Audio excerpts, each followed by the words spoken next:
So I've woke up to thousands of fake signups. Again, same attack, different product, and this has happened twice in the past 10 days now. So I want to tell you a bit about what's happened, the problem, and eventually how you can fix it. So you can see here the signups unhappy, and you can see we've got like 157 signups, and then we jumped to 1600, 3200, and then slowly over the course of the past bunch of days we've got 5,700 signups. We had this similar thing with Idea Pilot last week as well, and with it we had 7,000 signups in the course of an hour. The real problem with this is that what these people are actually trying to do is send out their links and reuse your good reputation, your transactional email system to send out spam. So all they're trying to do is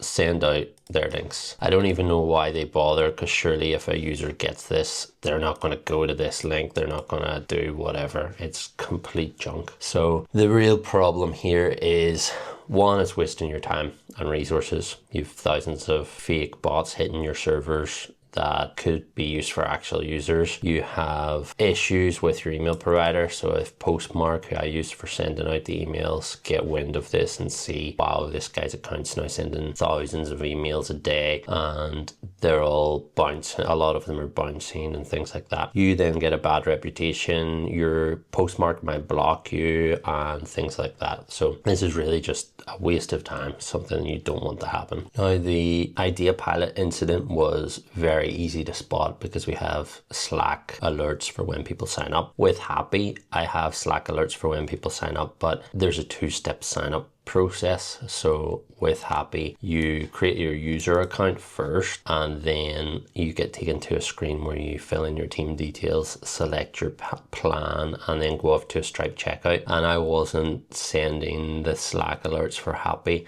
until after the team creation step. So what these attackers are doing is just completing the first part of the form and then not even bothering with the team selection part, because that needs going off to Stripe and doing a Stripe checkout. So they're just filling out this first part and using our confirm your email address email to hook in to send out their spam. So the issue here with Happy, with Idea Pilot, it was because we launched and we didn't have CAPTCHA on the sign up form, and that was letting them blast through, like, as I said, like 7,000 users in an hour, something like that, something crazy. And with Happy, I'm using the reCAPTCHA v2, and it previously, like, we've used it on Pay Here, we've used it on a bunch of things that have been attacked by bots in the past, and it usually catches all the bots, but for whatever reason the bots that are signing up on Happy are getting around this. They must be filling it in somehow. And the kind of difference here is that the Happy signups, they're spaced like a couple of minutes apart, so there's obviously some kind of, maybe they're using AI to do the capture or something like that, whereas Idea Pilot, the signups were like bang bang bang, like instant, because there was no captcha. But adding HCAPTCHA to Idea Pilot basically stopped them immediately. So I'm not sure why the reCAPTCHA v2 is obviously easily bypassable by these bots. So maybe I should switch over to HCAPTCHA here as well, just to make sure that, just to give an extra level of protection. That's what's happening. They are using a bot to complete the sign up form, and then this email goes out and it has their link and whatever as the user's first name. That gets sent out to a bunch of users, bunch of random Gmail addresses. They obviously have some big list. So this is what they're doing here. They're filling in the first name and last name, and I'll just mask out this email address so that I'm not leaking this poor person's data twice. The sign up rate then obviously in the first day was massive, and then they since kind of exploited it and then started to slow down, maybe thinking, great, we've found a working site here and we haven't been noticed, let's fly under the radar or whatever. So thankfully there's been no damage as of yet. Postmark haven't blocked me, fingers crossed they don't. At least now we've sorted the issue, and essentially, like, that could have been the big issue here, is that Postmark block my account and I can no longer send emails with them, which would be a big devastation to Happy, essentially. So that's what could have happened. Thankfully, it did not.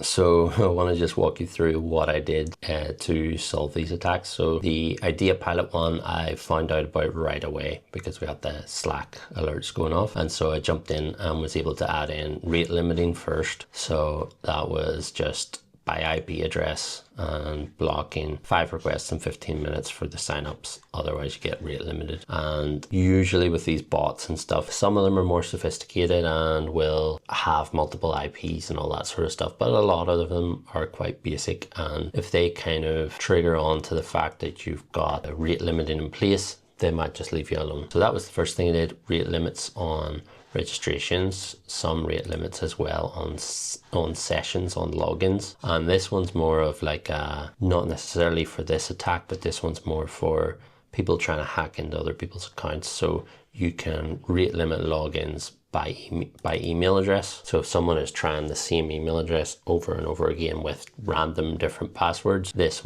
rate limit will stop them and block them from being able to do that. And then as well, just in the application controller, some basic rate limits generally across the application. So this one's just to stop people signing up and maybe using a bot to scrape all the content of our site or things like that. And so this one will just limit the number of general requests. And then there's a much stricter limit on what we call unsafe requests. So post, patch, put, delete, where you're actually like modifying data or things like that. It's a much more strict limit than GET requests. That was the first thing we did. And with Idea Pilot, that did actually stop these bots right away. The next thing that I did, which I wanted to do anyway, was to add the HCAPTCHA on the signups, just to really add an extra level of protection. Because like once these bots get a hold of you and figure something's working, they might just try and keep going and find different ways around everything. So as I said, like they might use different IP addresses and still try to get through. But the HCAPTCHA was able to stop them there as well. As I found with Happy, the HCAPTCHA or the reCAPTCHA v2 was not actually stopping these bots. So they were still signing up anyway. I also added the rate limiting to Happy, and again, it wasn't stopping these things. They were actually signing up like quite slowly, like every 5 minutes, but just consistently. So over the course of days and days and days. So the next course of action then with Happy is to figure out the actual problem. So the actual problem is that they want to use the welcome emails as a form of sending spam. So to get to the root of the actual problem here is these people are finding a way to inject their crap into your confirm your account emails or welcome emails. And the reason they're able to do that is because we're putting first name in the emails.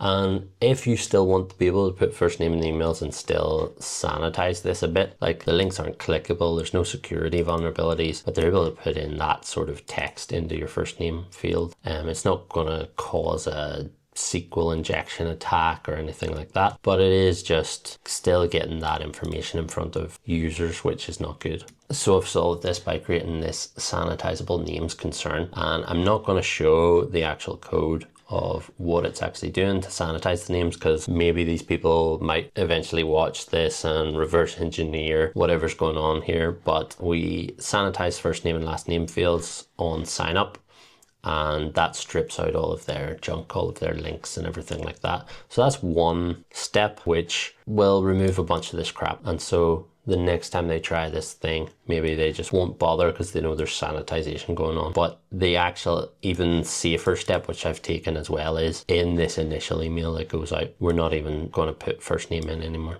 We're just going to say, hey friend. So the ultimate fix here is just in your welcome emails and your confirm your account emails, just don't put any user data. Don't put hey first name. Just put hey friend or hello or something. And ultimately that's the simplest and quickest fix you can do, and also completely stops their attack process.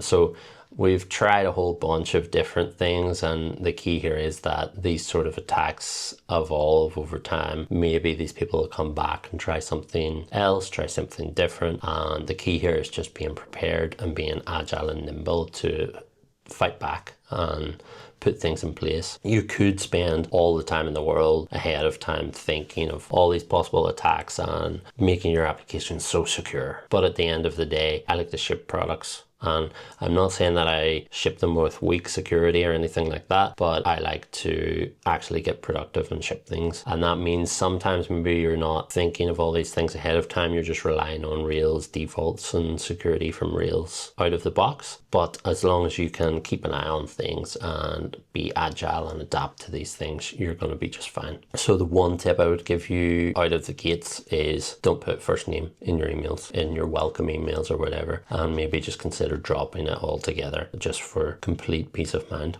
So what have I learned here? Essentially, CAPTCHAs aren't always a silver bullet. Some of these attacks can get past them easily enough, and I think also just that these people evolve and they try new things, and maybe this seems to be the hot kind of attack vector at the moment, is pushing out stuff through your emails. It's certainly the first few times that I've seen it done so abruptly like this. With our payments company Pay Here, we've seen a lot of different attacks where they're trying to like rinse card numbers and things like that. But it's the first time I've seen these two types of attack and within the past 10 days. So maybe this sort of stuff is heating up at the moment, and it's important just to be aware and protect yourself. The major thing I've learned here is just around putting user data into emails that are sent out. Like, it sounds obvious in hindsight, but unless you've seen this particular type of attack before, you're probably not even thinking about the first name field as something people are going to use for spam. And I know Cloudflare can do a lot of this stuff out of the box, and it's a fantastic tool. We use it at Pay Here a lot, but for smaller projects, like, it's one of those things that I don't like to set up until they're at a certain scale, and I'd prefer to just have a platform agnostic way of protecting my applications.